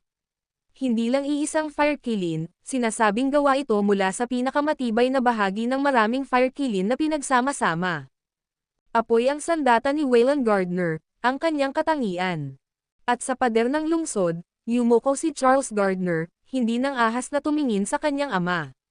Namuo ang pawis sa mga palad ni Charles Gardner, ngunit itinaas niya ang kanyang dibdib, nakatingin sa unahan. Total, sa harap ng hari, hindi siya nang ahas na magpakita ng anumang kaduwagan. Kung tungkol naman kina Yusuf Zok at Parker Burger, tila hindi nila napansin ang hukbo o si Wayland Gardner, sa halip ay nagpatuloy sila sa paglalaro ng chess ng may malaking interes. Hindi nang ahas na kumilos ang mga opisyal sibil at militar, ngunit namangha sila sa ginawa ng kanilang hari. Dahil sa kahinahunan ng kanilang hari, itinuring nila itong bayani. Wow! Buzz! Nang lumabas ang huling sundalo ng paksayon ni Wayland Gardner, biglang sumara ang pintuang space-time, na nag-iwan ng nakamamatay na katahimikan sa pagitan ng langit at lupa. Si Wayland Gardner, hawak ang Raging Fire Saber, ay tumangala kay Yusuf Zok, dahil suot ni Yusuf ang robe ng emperador, na pinalamutian ng korona ng emperador at espada ng emperador, na nagpapakita ng isang marangal na anyo, bagaman ang kanyang cultivation level ay may kaunting kakulangan. Sa Transit Realm, minsan ding naisip ni Wayland Gardner na maging hari, ngunit agad niyang binaliwala ang ideya, dahil alam niyang sino mang magtangkang mamuno ay magiging kaaway ng lahat. Ang Transit Realm ay puno ng mga makapangyarihang nilalang mula sa buong mundo, pawang mga malayang espiritu, kaya imposible ang pag-iisa. Sino mang magdedeklara ng pagnanais na pag-isahin ang Transit Realm, para maging hari, ay tiyak na dadagsain. Hindi pa nadadaig ang hari ng Longevity Empire dahil lamang sa hindi mabilang na taon na itinuring itong biro. Isa lamang individual sa Grand Beginning Realm, kahit isang Downlord, na nang-ahas na angkinan ang pagkahari. Kaya walang sino man ang sineryoso ito, at itinuturing lamang ng lahat ang Longevity Empire na parang laro ng bata. Siyempre, ang dahilan kung bakit hindi ginulo ng iba ang Longevity Empire ay dahil din sa nasa loob ito ng Dragon City, sa Sky River Territory, sa lupain ni Wayland Gardner. Kung babaliwalain ito ni Wayland Gardner, sino pa ang mag-aalangan? Pero ngayon, dumating si Wayland Gardner, para ayusin ito, para ihanda ang entablado, para magdesisyon, para magdala ng tawanan o takot. Inaalok kita ng pagkakataong mabuhay. Sa wakas, nagsalita si Wayland Gardner, kalmado ang boses, walang bahid ng tuwa o lungkot, ni hindi man lang sumulyap sa sarili niyang anak. Pakawalan mo ang anak ko, buksan mo ang pormasayon, at pangako kung hindi kita papatayin o ang mga tao mo. Hindi malakas ang boses niya, pero narinig ito ng malinaw ng lahat ng tao sa Dragon City. Kung hindi mo pakakawalan ang anak ko, huwag mong buksan ang porma sayo ng depensa ng lungsod, kapag nalusutin ko ang depensa mo, papatayin kita, ang mga ministro mo, at papatayin ko ang lungsod sa loob ng 3 araw. Masaker sa loob ng 3 araw. Agad na nagkagulo ang mga mamamayan, halos maghiwa-hiwalay sa takot. Ano ang kinalaman ng hari ng Longevity Empire na nagbubukas ng porma sayon sa kanila, ang mga ordinaryong banal na mamamayan? Bakit kailangang magkaroon ng masaker? Masyadong malupit ang matandang gardener na ito. Kamahalan, natalo ka na naman. Sa pagkakataong ito, natapos na ang laro ng chess, natalo si Yusuf Zoc, tuluyang natalo ni Parker Burger.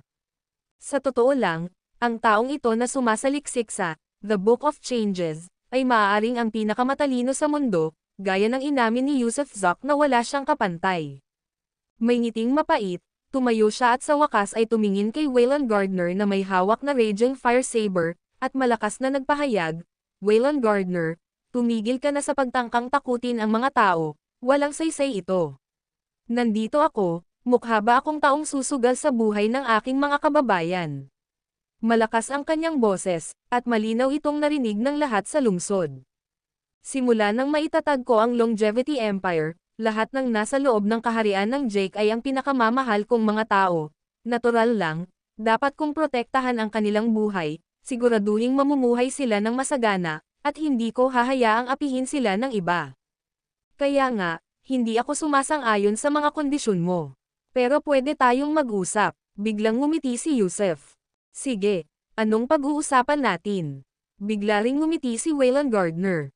Sumuko ka sa akin, tulad ng anak mong si Charles Gardner, maging ministro ko, ipaglaban mo ako sa buong mundo, at gagantimpalaan kita ng kayamanan at kaluwalhatian. Ha. Biglang tumawa ng malakas si Waylon Gardner, iyan ang pinaka-hindi nakakatawang biro na narinig ko sa loob ng maraming taon. Kung gayon, ano ang ibig mong sabihin? Sisalaki ka ba talaga? Hindi ka ba natatakot na papatayin ko ang nag-iisa mong anak? Ganti ni Yusuf. Kung papatayin mo siya, may paraan ako para buhayin siya, subukan mo lang. Malakas na sabi ni Waylon Gardner. Naiintindihan ko. Tumanggo si Yusuf, kung gayon, wala nang dapat pag-usapan pa. Bibigyan ko kayo ng 3 hininga para magdesisyon, pagkatapos nito ay bubuksan ko ang inyong City Defense Formation. Malakas na deklarasyon ni Waylon Gardner, isaalang-alang ninyo ito para sa inyong sarili, isaalang-alang ninyo ito para sa inyong mga tao. Hindi mo na kailangang isipin yan, haharap na ako sayo ngayon. Ano? Nang marinig ang mga salita ni Yusuf, si Waylon Gardner, ang hindi mabilang na mga sundalo sa likuran niya, at lahat ng mga sibilyan at opisyal sa lungsod ay hindi makapaniwala, na parang hindi nila narinig ng malinaw, habang nakatingin kay Yusuf ng may pagkamangha. Gayunpaman, habang pumipitik ng mga daliri si Yusuf, mabilis na nawala ang damit ng emperador, napalitan ng isang itim na balabal at isang sombrerong malapad ang gilid. Kasabay nito, ang kanyang katawan ay nagsimulang maglabas ng walang katapusang gininto ang liwanag.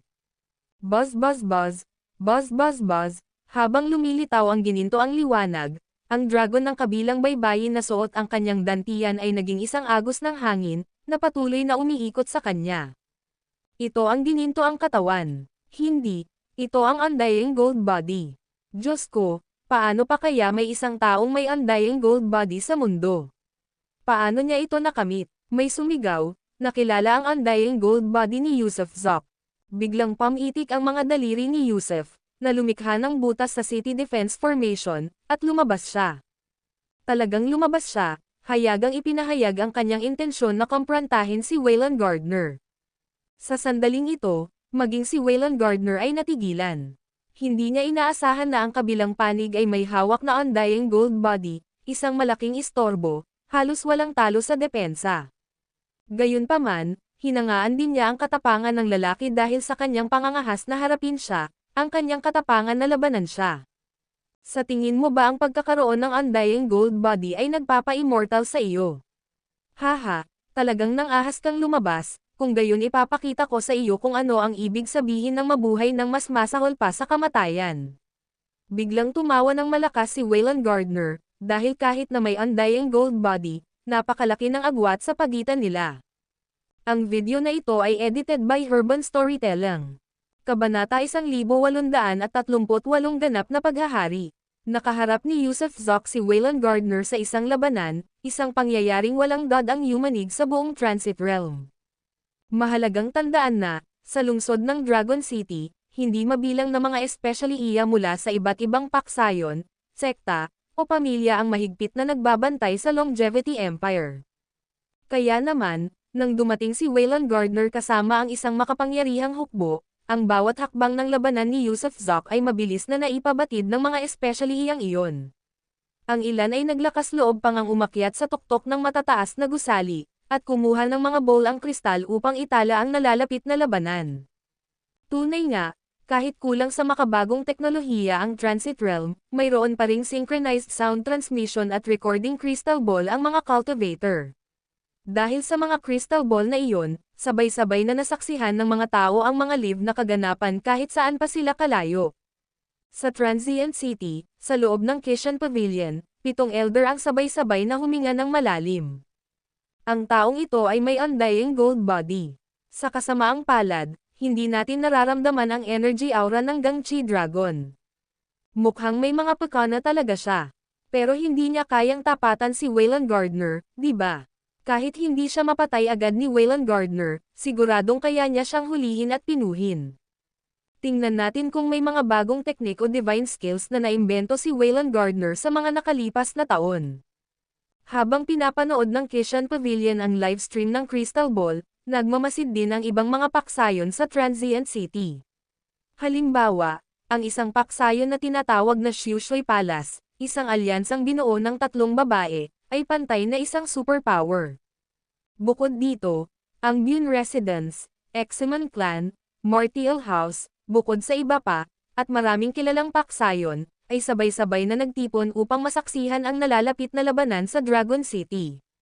Marami ang matagal nang nakahula sa kalalabasan ng labanang ito, bagamat tila nagbago na ang mga pangyayari simula nang taglayin ng hari ng Longevity Empire ang Undying Gold Body. Siya nga pala, ano ang pangalan ng hari ng maliit na Longevity Empire na iyon? Hindi pinansin. Yusuf Zoc pala ang pangalan niya, hindi ko alam kung saan siya nanggaling. Yusuf Zoc, hindi ko pa siya naririnig. Narinig mo na ba siya? Nasa Grand Beginning Realm lang siya. Maraming mga makapangyarihang tao, at mga maalamat na tao, ang hindi pa nakarinig tungkol kay Yusuf Zoc, dahil nagmula sila sa iba't ibang mundo, kaya normal lang na hindi siya makilala.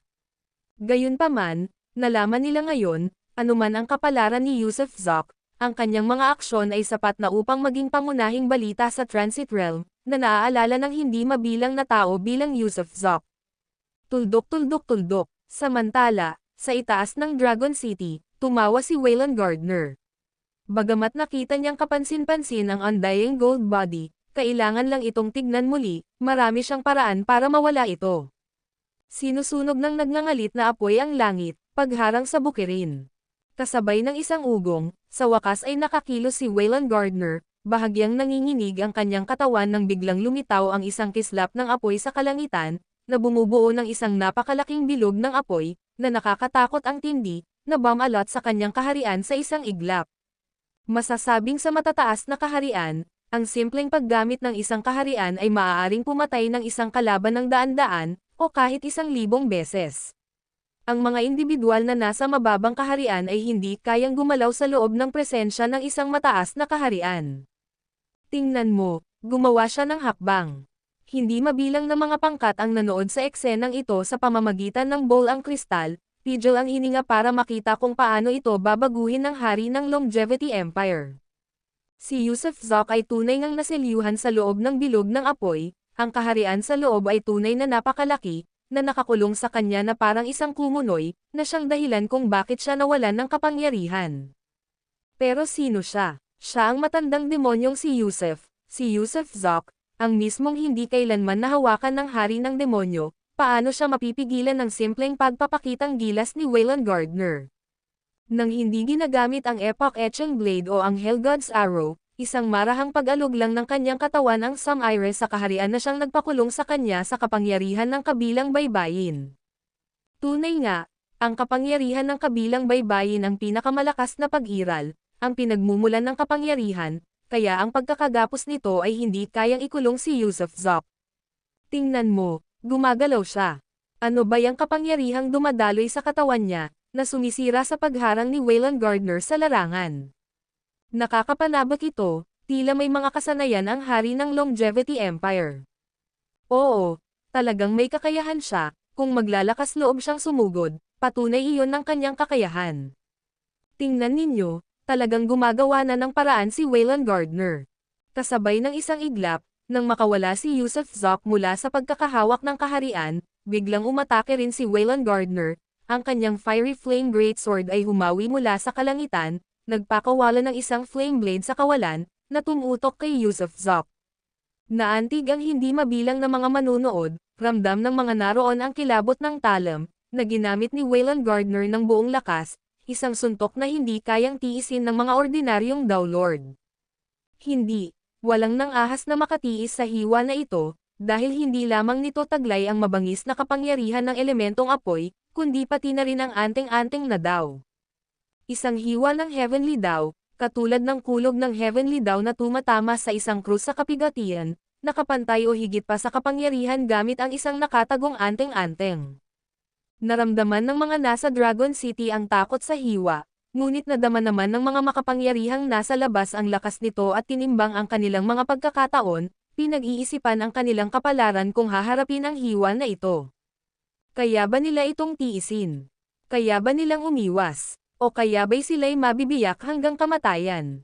Hindi mabilang ang may napakaraming paghatol, nakatitig ng nanlalaki ang mga mata para makita kung paano makakayanan ng hari ng Longevity Empire ang hiwa na ito. Gayunpaman, isang eksena na halos magdulot ng pagdura ng dugo sa lahat ang lumitaw, nang malapit ng tamaan ng napakalaking nagliliyab na espada ang hari ng Longevity Empire, nang inig ang katawan ng hari at naging hindi makita. Ano ba yan? Seryoso ba siyang magiging invisible? Hay nako, iyan ang pagkakaiba, ang pag-iisip na hindi siya nakikita ang nagligtas sa kanya mula sa hiwa. Mukhang inosente, pero iniisip namin kung kakayanin ba ng kanyang undying gold body. Nawalan siya ng malay, hindi ba niya naiintindihan na kahit hindi siya nakikita sa harap ng isang matataas na Dowlord, nananatili siyang malinaw. Baka nagpalit siya ng posisyon noong siya ay invisible. Pero tiyak na mararamdaman siya ni Wayland Gardner, nasa loob pa rin siya ng kanyang nasasakupan. Tingnan ninyo, nabali ang talam, tila nawala, pabago-bago pa nga ng posisyon. Pero may mali.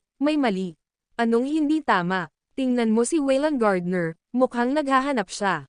Hindi kaya, dahil lang sa pagiging invisible. Habang pinag-iisipan ng marami, bigla na lang, hinahanap ang bakas ni Yusuf Zok. Si Wayland Gardner ay lumipad, paatras, nga. Oo, nakatalikod, hugis pana, at nagbubuga pa ng lumang dugo. Anong nangyayari? Hindi nakikita, pero si Wayland Gardner ay nabigla. Lahat kayo, tingnan ninyo, nako. Habang marami ang nagulat, ang lumilipad na si Wayland Gardner ay bumagsak, na parang may tumapak sa kanyang ulo, dahilan para maglabas ang kanyang katawan ng mga kaluskos. Wow! Binubugbog, anong nangyayari? Halos lumuwa ang mga mata ng maraming tao nang malinaw na ipinapakita sa eksena na labis na nabibigatan si Wayland Gardner. Ang video na ito ay edited by Urban Storytelling. Kabanata 1839 na proklamasyon sa lahat ng mamamayan. Isang kahangahangang top primordial monarch, isa sa nangungunang siyam sa Transit Realm, ang kakilakilabot na figure na namumuno sa Sky River Domain, si Wayland Gardner ay lubusang natatalo sa sandaling ito. O sa halip, tuluyan siyang nabulag sa pagsalakay. Hindi makapaniwala ang napakaraming taong nakasaksi nito, ito ay talagang hindi inaasahan at medyo lumalabag sa sentido komon. Dumating si Wayland Gardner na galit, nagbibitiw ng maraming mabangis na banta, gamit ang mga bagay tulad ng pagharang sa larangan, ngunit hindi lamang niya nabigong mahuli ang kalaban, hindi niya man lang magawang hiwain ang kalaban gamit ang Raging Fire Saber. Sa halip, patuloy siyang binabayo. Anong nangyayari? Hindi kaya matapos tumayo si Gabriel Freeman ay hindi na siya nakita ni Wayland Gardner. Pero kahit hindi niya ito makita, ang mga depensa ni Wayland Gardner ay hindi madaling masira ni Newman. Kahit na tumigil siya, hayaang salakayin siya ng isang eksperto sa Top Primordial Realm, o kahit 100 eksperto sa Top Primordial Realm, hindi naman masasaktan si Wayland Gardner, di ba? Pero ngayon, una, ang kanyang katawan ay nakabaluktot na parang pana at sumusuka ng dugo habang lumilipad, pagkatapos ay tinapakan ang ulo ng isang tao, na nagdulot ng mga kaluskos sa buong katawan niya habang mabilis itong bumagsak. Ito ay masyadong nakakalito, paanong naging walang magawa ang makapangyarihang Wayland Gardner. Kapangyarihan, ang hari na iyan ay nagtataglay ng di maisip na lakas, isang kapangyarihang hindi sa mundong ito. Anong klaseng kapangyarihan yan? Hindi matukoy ng mga nakamasid sa pamamagitan ng crystal ball kung anong uri ng kapangyarihan ito, ngunit naunawaan nila ang napakalakas nitong kapangyarihan, kaya hindi kayang lumaban ang isang top primordial monarch. Boom! Habang bumabagsak si Wayland Gardner, tila nabaliw siya, nagliliyab, pinupuno ang buong espasyo ng apoy, sinusubukang sunugin ang di nakikitang hari. Gayunpaman, sa kasamaang palad, habang napupuno ng apoy ang kalangitan, biglang kumislap ang kanyang kanang braso na may kasamang dugo, at lumipad palayo. Isang matalas na sandata ang pumutol sa kanyang braso. Hajijek, napasinghap ang napakaraming tao sa takot, ito ay nakakatakot, isang di nakikitang kaaway na may hindi kilalang kataas-taasang kapangyarihan. Napasigaw sa sakit si Wayland Gardner, ang kanyang mukha ay nagkulay atay ng baboy, tila sinusubukang tumakas, at mabilis na umatras. Pagkatapos, sa hindi maipaliwanag na paraan, biglang may isa pang kislap ng liwanag, at naputol ang dalawa niyang binti, at kasunod nito, lumitaw ang hari ng Longevity Empire. Nanatili siyang nakabalot sa itim na balabal, nakasuot ng sombrerong dayami, hawak ang espada ng emperador na nakasabit sa kanyang baywang. Sa sandaling ito, ang espada ng emperador ay umiyak ng may madugong ugong, tila naghahangad ng mas maraming dugo. Umungol si Wayland Gardner, may isinisigaw, ngunit hindi narinig ng karamihan, at habang nakangiti si Gabriel Freeman, nawala siyang muli. Nataranta at natakot si Wayland Gardner, agad na sinubukang buksan ang kawalan at makatakas. Pero habang sinusubukan niyang punatin ang puwang gamit ang isang kamay, ang natitirang kalahati ng braso niya ay naputol din. Kaya't naputol ang kanyang mga paa at kamay, nagkapira-piraso ang laman, umaagos ang dugo, ang kanyang buong katawan ay nataranta na parang sugatang kuneho. Bang! Muling may paa na tumapak sa noo ni Wayland Gardner, putol ang kanyang mga paa at kamay, nahulog siya na parang saranggola na naputol ang tali. Muling lumitaw ang hari ng Longevity Empire, mabilis na humahabol. Hajijek, natapos ang eksena sa sandaling ito, dahil noong labanan sa himpapawid kanina, maaaring gamitin ng mga scout ang crystal ball para sa paghuli, ngunit ngayong natalo na si Wayland Gardner sa labas ng mga pader ng lungsod, hindi na makita ng mga scout na nakabase sa lungsod ang nangyayari sa labas, na lumilikha ng isang blind spot sa paningin ng maraming tao.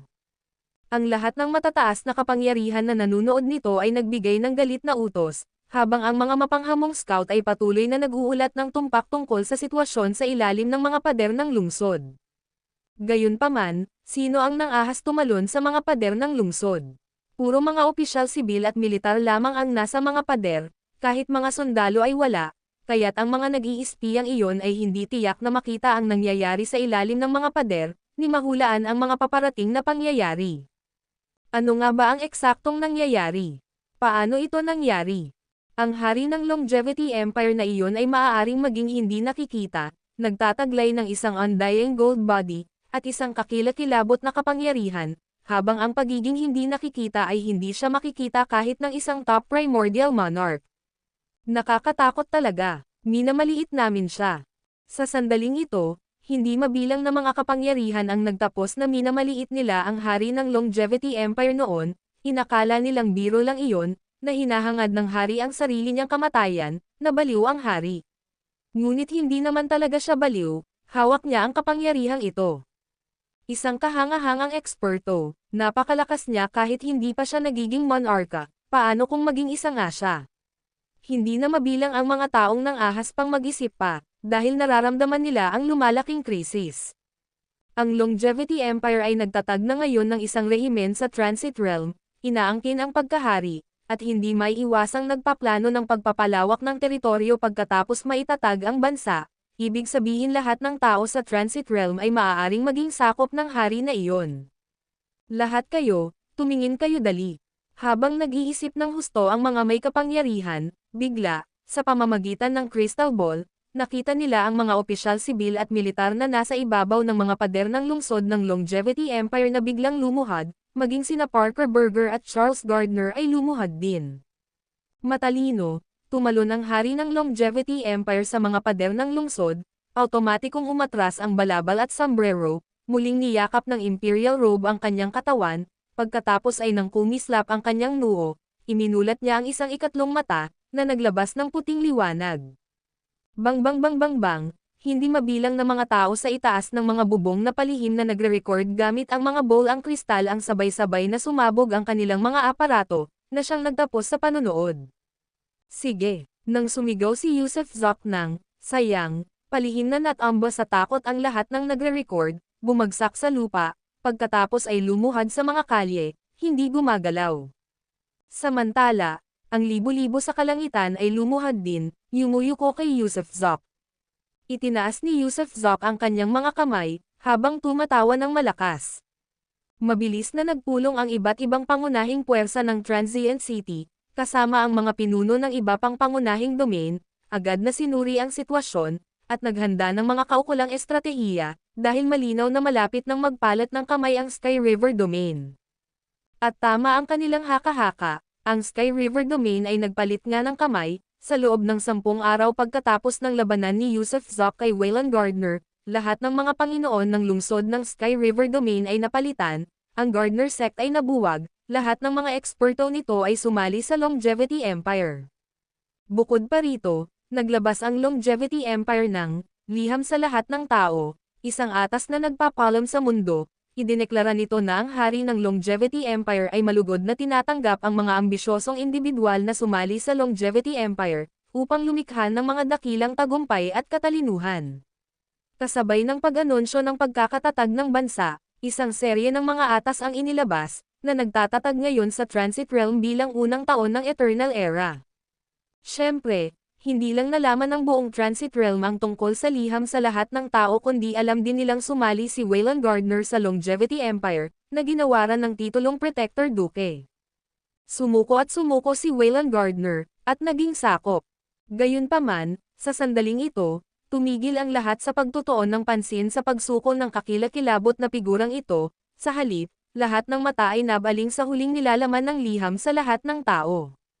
Malinaw na nakasaad sa liham, pagsasama-samahin ng soberanya ng Longevity Empire ang mga kaharian, sisimulan ang isang malaking pagsisikap, at mula sa sandali ng anunsyo, ang bakal na kuko ng Longevity Empire ay patapantayan ang siyam na domain.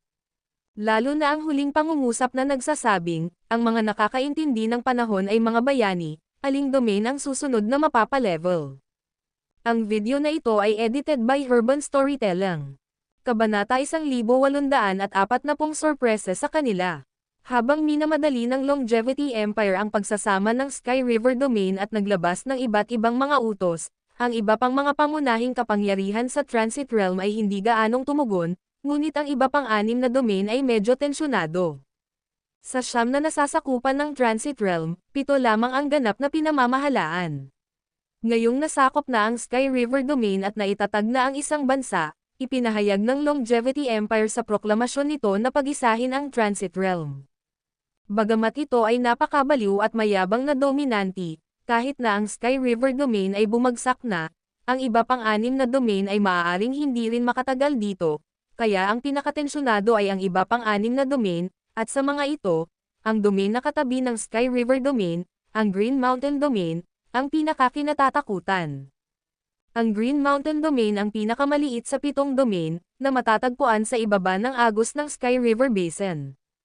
Kung ang hukbo ng Longevity Empire ay lalapit sa hangganan at ang Longevity King at si Luke Gardner ay magsasama-sama, maaaring agad na bumagsak ang Green Mountain Domain. Kaya naman sa mismong araw na inilabas ng Longevity Empire ang proklamasyon nito, agarang nakipag-ugnayan ang Panginoon ng Green Mountain Domain na si Sullivan Santiago sa pinuno ng Blackwind Region na si Bridger Doyle. Kung titingnan ang mapa ng Transit Realm, ang Sky River Domain ay katabi ng Green Mountain Domain, at ang Green Mountain Domain ay nasa hangganan ng Blackwind Region. Kaya kung hindi makakayanan ng Green Mountain Domain, ang Blackwind Region ay sasakupan din ng Longevity Empire. Sa makatuwid, naniniwala si Sullivan Santiago na kung siya at si Bridger Doyle ay magsasanib puwersa, dapat nilang mapaglabanan ang pagsalakay ng Longevity Empire. Kaya, si Sullivan Santiago, ang Panginoon ng isang domain, ay personal na nanguna sa kanyang mga tauhan, kasama ang daan-daang magagandang babae, upang pumasok sa Blackwind Region ng magdamag at nakilala ang Panginoon ng Blackwind Region, si Bridger Doyle.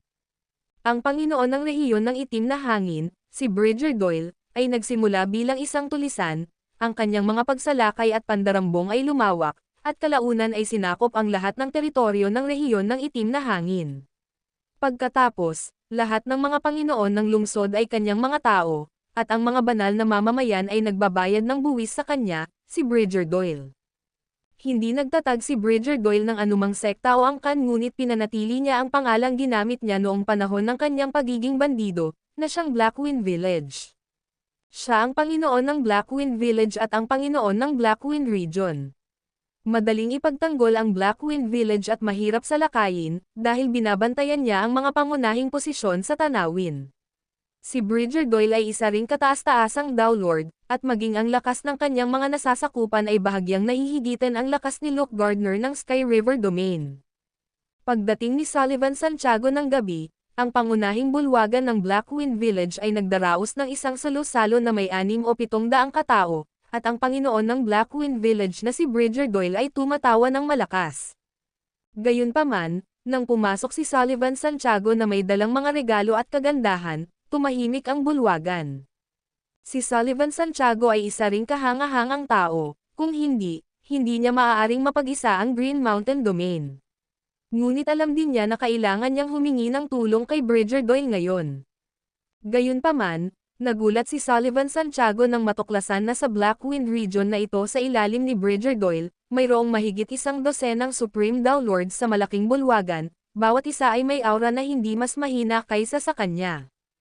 Labis siyang nagulat, alam niyang dati ay 3 lamang ang Supreme Dowlords na nasa ilalim ng pamumuno ni Bridger Doyle, kaya paano ito naging mahigit 100? Matandang Sully, para sa akin ba ang lahat ng kagandahan at kayamanan? Wika ni Bridger Doyle. Hindi tao ang taong ito, kundi isang dakilang demonyo, may mga balitang ang tunay niyang anyo ay isang nagising na espiritu ng itim na oso. Siyempre, kay Brother Doyle ibinibigay ang mga iyon. Sabi ni Sullivan Santiago habang nakakuyom ang kamao. Haha, kung gayon ay bukas palad ko itong tatanggapin. May mga bisita tayo ngayon, tamang-tama lang para bigyan sila ng sariwa. Haha. Dalhin mo ang mga magagandang babae para labhan at linisin, at magtira ka ng 7 para sa akin. Tumawa ng malakas si Bridger Doyle. Walang imak si Sullivan Santiago dahil dinala niya ang mga magagandang bagay para masiyahan ang mga lalaking ito, kaya ikinuyom niya ang kanyang mga kamao at sinabing, "Kapatid na Doyle, kung hindi mo mamasamain." Tuldok-tuldok panipi. Bago pa siya makapagtapos, biglang ikinumpas ni Bridger Doyle ang kanyang kamay at sinabing, "Matandang Sully, tamang-tama ang iyong tiyempo. Pinag-uusapan lang natin ang pagtatatag ng isang bagong bansa, at naisip na natin ang pangalan ng isang bansa, ang Imperyong Immortal. Ako ang magiging unang hari, at dahil nandito ka na, paano kung ibigay ko sa iyo ang titulong Duke of the Realm Protector?" Kumaibot ng mariin ang talukap ng mata ni Sullivan Santiago, napakalinaw ng kahulugan sa likod ng titulong Duke of the Realm Protector. Nang tanggapin ng Longevity King si Luke Gardner, iginawad din niya sa kanya ang titulong Duke of the Realm Protector, at ngayon ay gusto na rin siyang i-recruit ni Bridger Doyle. "Kuya Doyle, nagbibiro ka ba?" Ngumiti ng mapait si Sullivan Santiago. "Hindi biro, di ba? Bakit pwedeng maging hari ang iba pero hindi ako, Bridger Doyle? Hangad ko rin na maging nag-iisang hari ng Transit Realm, at bukas ay maglalabas din ako ng pambansang proklamasyon. Siyempre, ikaw, Old Sully, ay isang matalinong tao. Alam mo, ang aking Blackwind Village ay tumanggap lamang ng mahigit 100 bagong kapatid ngayon. Sa mga kapatid na ito, ano ang dapat kong ikatakot? Aling domain ang maaaring makaparehas sa lakas ni Bridger Doyle? Kaya dahil nandito kayo ngayon, magsasalita ako ng malinaw, kailangan ninyong pumili kung sasang-ayon kayo sa Longevity Empire o sa aking Immortal Empire. Siyempre, hindi kita pipilitin, magkaibigan pa rin tayo, di ba? Kaya bumalik ka at pag-isipan mo, at kapag nakapagdesisyon ka na, padalhan mo ako ng mensahe. Kung pipiliin mo ang Longevity Empire, sasama ako sa aking mga kababayan para lumaban. Guro, huwag mong hayaang bumalik ang tigre sa bundok, patayin mo siya ngayon din. Agad na sigaw ng isang lalaki mula sa nayon ng itim na hangin. Hindi na kailangan, ako, si Bridger Doyle, ay nananaig gamit ang kabutihan. Matapang na sabi ni Bridger Doyle. Parang mamamatay na si Sullivan Santiago, tunay siyang nakulong sa pagitan ng lobo sa harap at tigre sa likuran, naipit sa pagitan ng bato at matigas na lugar, hindi alam ang gagawin. Matandang Doyle, hayaan mong balikan ko at pag-isipan ko, ha? Paano biglang naging ganito kagulo ang mundo? Sabi ni Sullivan Santiago, na parang walang pakialam. Hindi ko mapigilan, ako, si Bridger Doyle, ay gusto ring maging hari, hahaha, sige, hindi kita guguluhin ngayon, pero bibigyan kita ng deadline, 3 araw lang, paano yan? Itinaas ni Bridger Doyle ang 3 daliri. Walang problema, sasagutin kita sa loob ng 3 araw. Ikinuyom ni Sullivan Santiago ang kanyang mga kamao sa mga tao at tumalikod para umalis. Guro, marami ang nababalisa, ito ang pinakamagandang panahon para supulan si Sullivan Santiago. Kung hahayaan nila siyang umalis, mahihirapan siyang harapin ito sa hinaharap. Hindi ko na kailangang magsabi pa, naiintindihan ko si Old Sully. Isa pa, gusto ko talagang manakop gamit ang kabutihan, hindi gamit ang dahas, dahil ayaw kong maging hari kahit 1 araw lang, gusto kong maging isang matagal ng hari. Kaya sa halimbawa ngayon ni Sullivan Santiago, ang iba na pumipili ng katapatan ay titimbangin din ang katwiran ni Bridger Doyle. Marami ang natigilan, ngunit may katotohanan ang pangangatwiran ni Sullivan Santiago, ngayon ay nagpakita siya ng integridad sa moralidad, kaya kung ang ibang mga nasasakupan ang magdesisyon kung saan manampo ng katapatan, maaaring masiyahan sila sa kanyang rehiyon ng itim na hangin. Lahat kayo, bilasan ninyo at isulat ang pambansang proklamasyon. Iaanunsyo natin ito bukas, Sus Mariosep, kay lakas ng imperyong walang hanggan, at ako ang hari na walang hanggan. Maraming magkakapatid na daw, nagpapasalamat ako sa inyong suporta. Sa hinaharap, akin ang mundong ito, at sa inyo rin ito. Nang ahas si Bridger Doyle na ideklara ang kanyang sarili bilang hari at magtatag ng isang bansa dahil mahigit 100 kataas-taasang Dowlord ang sumali sa kanyang Blackwind Village. Ang mga Dowlord na ito ay dating gumala sa Chaotic Domain, mga walang pangalang panauhin at freelancer, at hindi sumali sa anumang kapangyarihan. Ngayon, ang Transit Realm ay napakagulo, at maraming Dowlord mula sa buong sansinukob ang dumadagsa rito, kabilang ang mga demonyong Dowlord, mga demonyong supremacist na Dowlord, at mga taong Dowlord. Dahil si Bridger Doyle ay nagmula sa bandido at isang demon cultivator, ang mga Dowlord na sumama sa kanya ay pawang mga demonyong Dowlord, mga kataas-taasang demonyong Dowlord. Kuwit. Samantala, habang pinapasulat ni Bridger Doyle ang pambansang proklamasyon sa mga walang pinag-aralang demonyong Dowlords, sa Longevity Palace ni Yusuf Zok, lahat ay nagtipon sa paligid ng Sand Table, pinag-uusapan kung aling lugar ang susunod na annex. Siyempre, halos lahat ay nagkakaisang naniniwala na si Sullivan Santiago ng Green Mountain Domain ang dapat unang pabagsakin, dahil ang kanyang Green Mountain Domain ang pinakamahina, at ang pagsakop sa kanya ay mangangahulugan ng pagkakaroon ng 2 domain na magagamit nila. Kabilang dito sina Parker Burger, Luke Gardner, at iba pang mahahalagang ministro, na pawang may ganitong opinyon. Sinasabi mo ba na ang Panginoon ng Blackwind Region ay isang demon cultivator? Hindi nagpahayag ng opinyon si Yusuf Zok sa buong oras, ngunit ngayon ay sa wakas ay nagsalita na siya. Oo, si Bridger Doyle ay isang dakilang demonyo ng itim na oso, ang kanyang lakas ay nagbubuklod sa sansinukob, at ang kanyang napakalawak na lakas, kasama ang likas na banal na kakayahan, ay nangangahulugan na kahit ako ay walang pagkakataong magtagumpay laban sa kanya. Magalang na sagot ni Luke Gardner.